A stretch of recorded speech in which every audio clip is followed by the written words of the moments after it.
Thank you. Good evening. Has been a pleasure to welcome President Obama to the EU-US summit here in Lisbon. It is the first time that as President of the European Council, along with the President of the European Commission, I'm hosting this annual summit on behalf of the 27 heads of state and government of the European Union, just 1 year after the previous summit. The United States is and continues to be our closest and most important partners. Both the EU and the US are in a rapidly changing G20 world. We share a transatlantic area of 800 million people, producing almost half of the world's GDP. We share the same values, interests, and objectives. To build on this common ground, it is not enough to simply use expressions like transatlantic dialogue or strategic partnership. We need to set things into motion, and that's why our discussion focused on concrete concerns for our citizens: jobs and growth, security, and a world clean and stable. We have had a good discussion this afternoon. I would like to underline the following 3 points: the economy, security, and foreign policy. First, at the center of our ambitions to advance the economic recovery. In global terms, this means engaging constructively together and with emerging economies on global imbalances. We have a common interest to ensure that what was agreed last week with difficulties in Seoul on this issue will be delivered. On bilateral aspects, President Barroso will brief you. As regards the EU's own economic situation, I underline here, as I did earlier to President Obama, that the fundamentals of our economy are sound. The European Union has much higher levels of economic growth than expected a few months ago. We have low inflation, a current account of the balance of payments in equilibrium, and positive prospects for jobs in 2011. A lot of member states are involved in reform programs to strengthen their economies, to consolidate their budgets, and to prepare the aging of the population. The Union decided upon a new and robust framework for economic governance in order to underpin our common currency and our common market. And moreover, we have put in place the necessary instruments of financial support under strong conditionality to overcome the current problems in the Eurozone. And second, we share the same vision on the future of security. Both our societies are built on the free flow of people, goods, and information.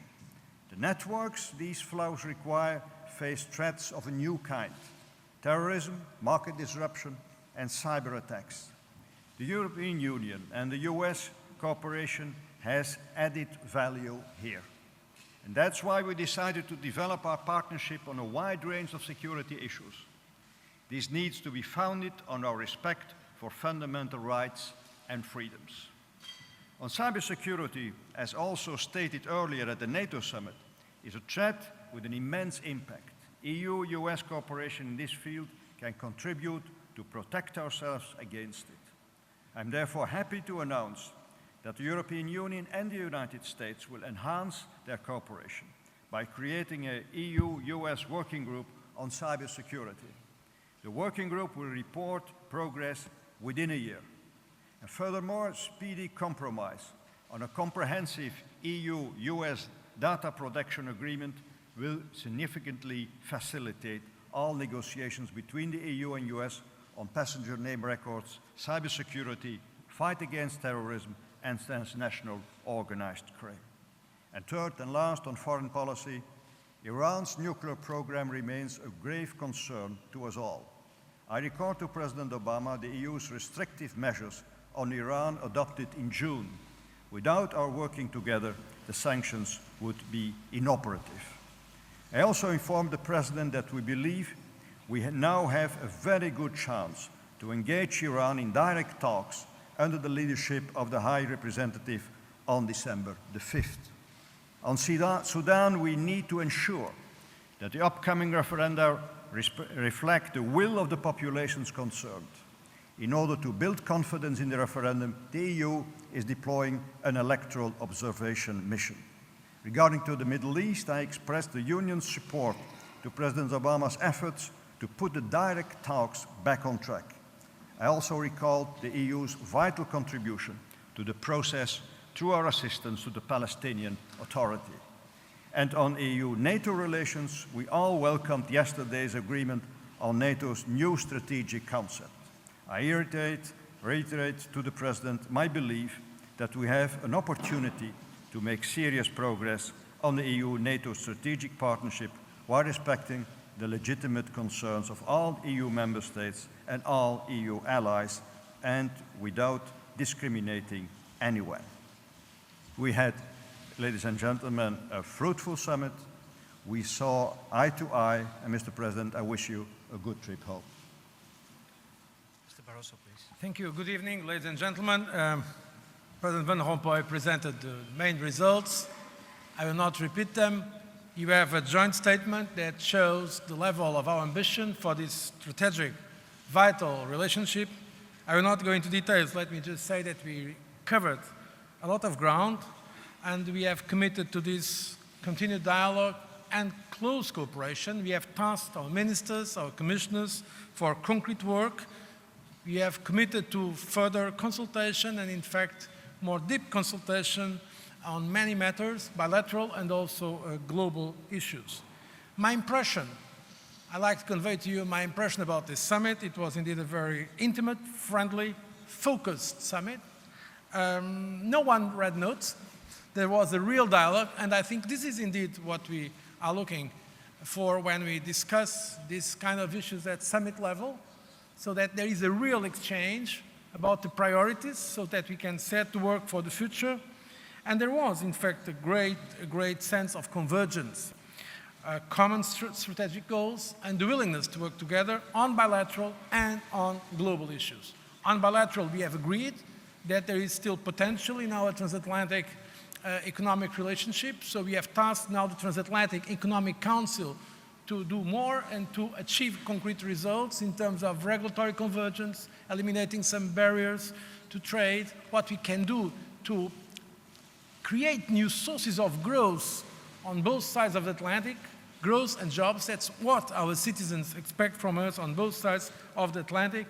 And I believe there is a great potential on issues like clean technologies, innovation, many areas where both the United States and the European Union can benefit from this increased cooperation. On global action, also we address some issues from climate change to development issues, energy, the energy dialogue that took place yesterday, also chaired by Secretary Clinton and High Representative Cathy Ashton, where there is also a great potential for common approaches globally, because there are common challenges, there are some problems without borders that we need to tackle together.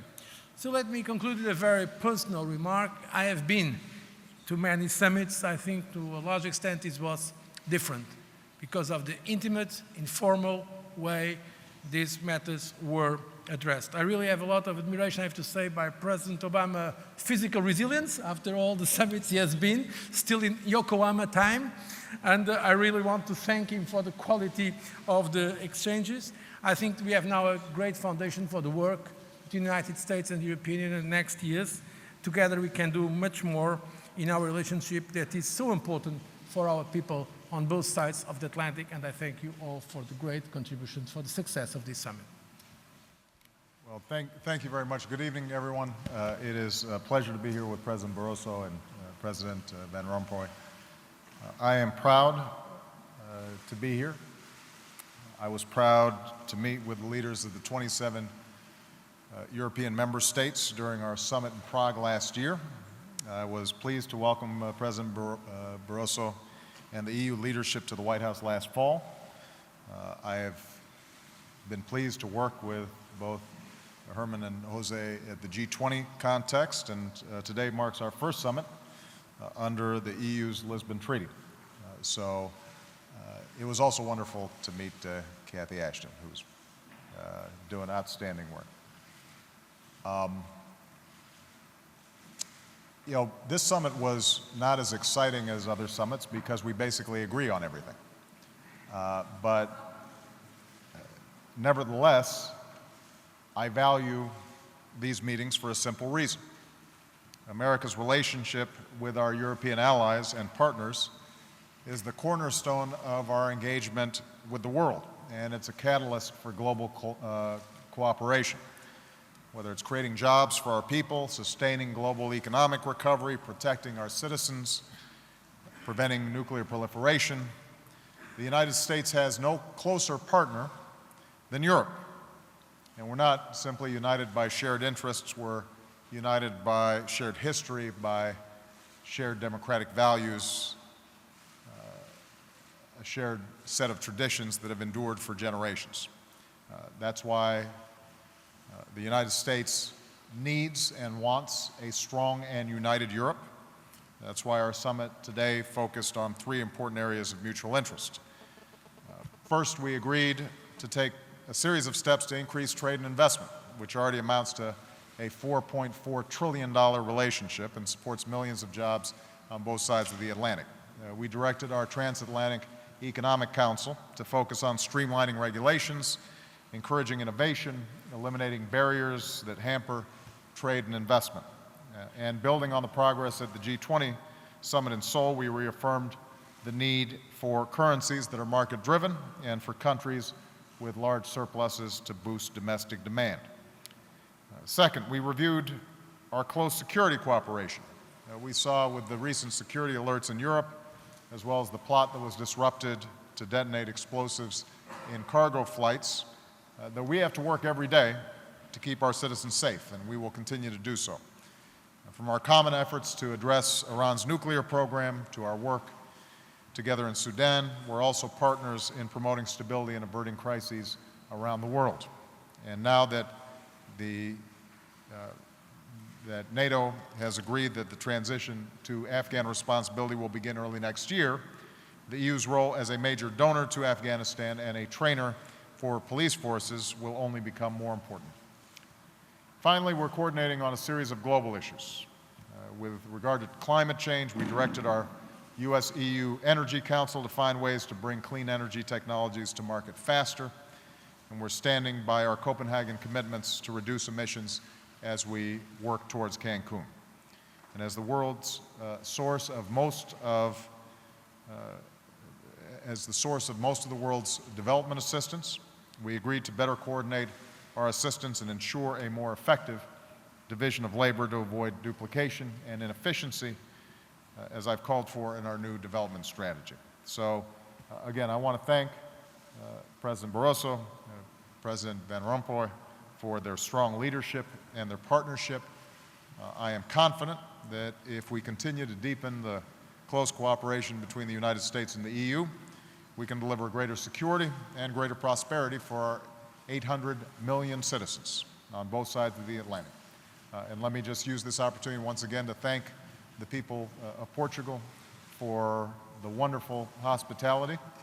I plan to come back when I have fewer meetings. Thank you very much.